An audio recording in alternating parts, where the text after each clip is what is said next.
तो जिंदगी की बात करें कि अभी तक जो आप अपने माता पिता के साये में थे और पहली बार जिंदगी की लड़ाई में आए हैं, तो आपका स्वागत है जिंदगी की पहली लड़ाई में।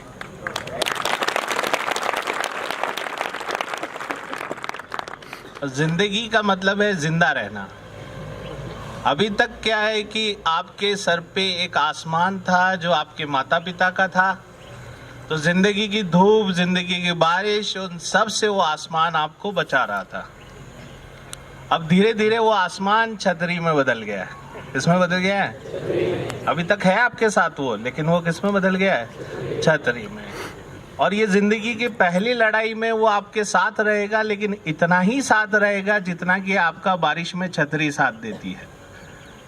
अगर हवा चलेगी तो बूंदे आप पे गिरेगी जरूर।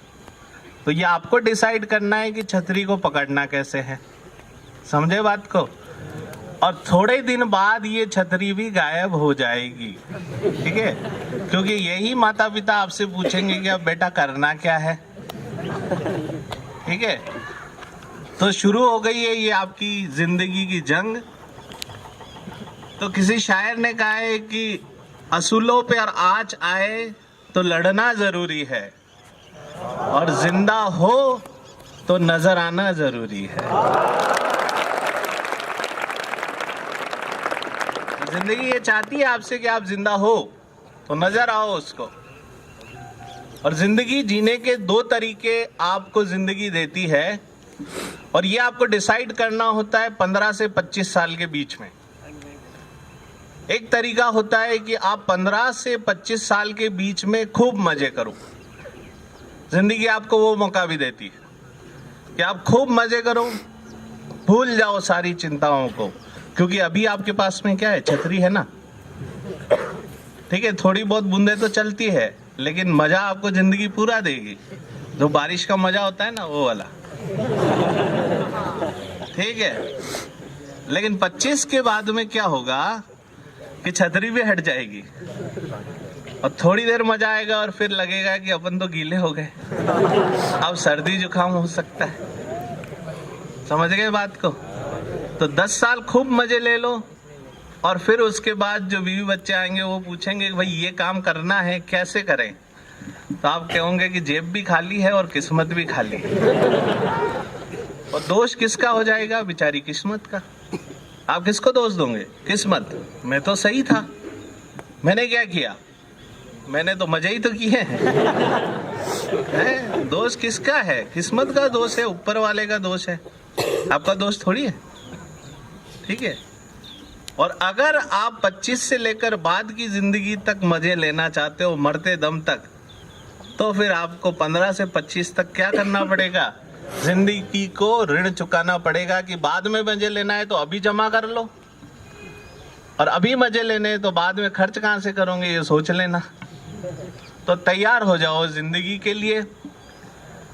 और जिंदगी जो है, अगर आप मेहनत करते रहो तो ऐसा ऐसा किस्मत आपको रंग दिखाएगी जो आप खुद नहीं सोच सकते।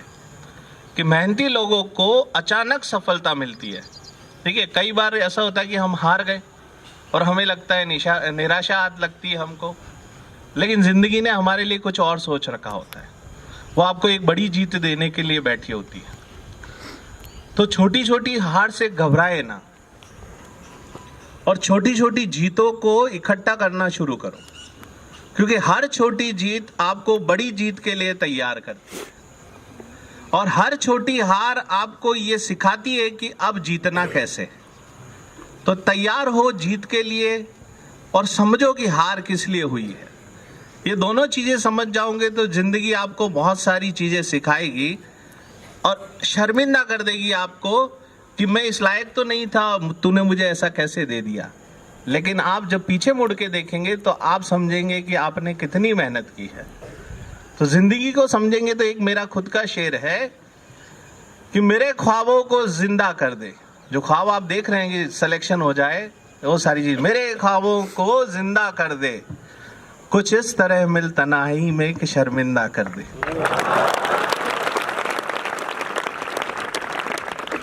कि आसमान सिर्फ तेरा हो है जिंदगी, मुझे भी तो परिंदा कर दे।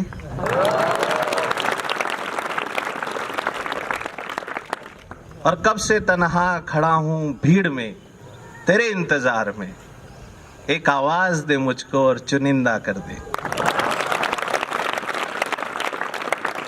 जिंदगी आपका इंतजार कर रही है कि आपको चुनिंदा क्यों करें, ये भीड़ है, इसमें से आप ही को क्यों चुने हो। तो अपने आप में कुछ ऐसा पैदा करो कि जिंदगी आपको चुने। और इसके लिए आपको क्या करना पड़ेगा, संघर्ष करना पड़ेगा, मेहनत करनी पड़ेगी। और वो भी किसके साथ में, ईमानदारी के साथ में।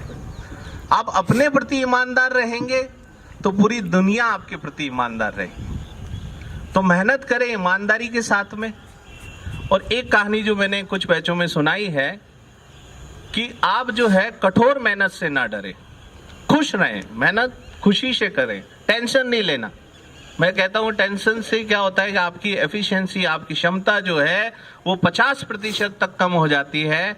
आप अच्छे से सोएं जितना आपको जरूरत है, अच्छे से खुश रहें और खुश रह के पढ़ें, ठीक है। और टेंशन में कोई तैयारी ना करें, लेकिन कठोर मेहनत से घबराए ना, खुशी से मेहनत करें।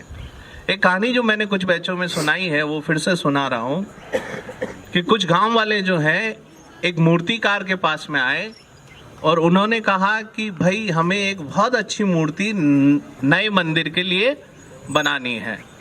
इसके लिए बनानी है, नए मंदिर के लिए।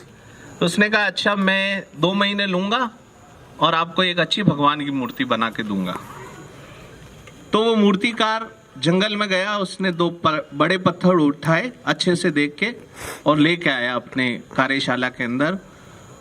और उसने देखा कि यार ये वाला पत्थर, दोनों में से एक को चुना और देख के कहा कि ये वाला पत्थर बहुत अच्छा है। और उस पर उसने छेनी हथौड़ी से काम करना शुरू किया। थोड़ी देर बाद पत्थर में से आवाज आने लगी, आहा दर्द हो रहा है। जैसे ही उसने हथौड़ी मारी फिर कहा दर्द हो रहा है, कि भाई दर्द हो रहा है तो मूर्ति बनेगी कैसे। तो उसने कहा नहीं, अब आप हथौड़ी मत मारो, मुझे तो दर्द हो रहा है। तो उसने कहा अच्छा भाई तू मेरा प्यारा पत्थर था, लेकिन चलो दूसरे वाले को ट्राई करते हैं। उसने दूसरे वाले को लिया और गढ़ना शुरू किया। थोड़ी देर गढ़ता रहा, उसके बाद उसने पूछा कि यार पत्थर तुझे दर्द नहीं हो रहा है। उसने कहा दर्द तो हो रहा है लेकिन मैं सह लूंगा, दर्द तो हो रहा है लेकिन मैं सह लूंगा। तो धीरे धीरे करके 2 महीने बाद उसने बहुत अच्छी भगवान की मूर्ति बनाई।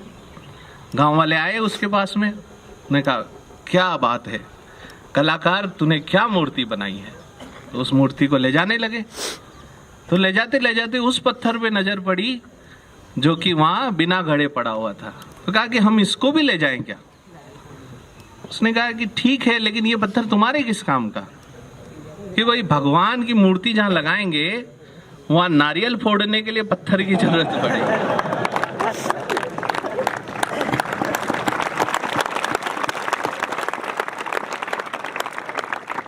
तो भगवान तो आज सजे हुए हैं, सब उसकी पूजा कर रहे हैं, चढ़ावा भी चढ़ रहा है। और वो जिसने शिक्षक की या कलाकार की चोट खाने से मना कर दिया था, अब उस पे हर पल नारियल फूट रहा है। तो जिंदगी भर चोट खाता रह रहा है। समझ गए बात को। तो इसलिए मेहनत करो, अच्छे से करो, ईमानदारी से करो, शिक्षक की बात मानो, ठीक है, और सफलता आपके कदम चूमेगी। इसी के साथ धन्यवाद, मेरी शुभकामनाएं आपके साथ।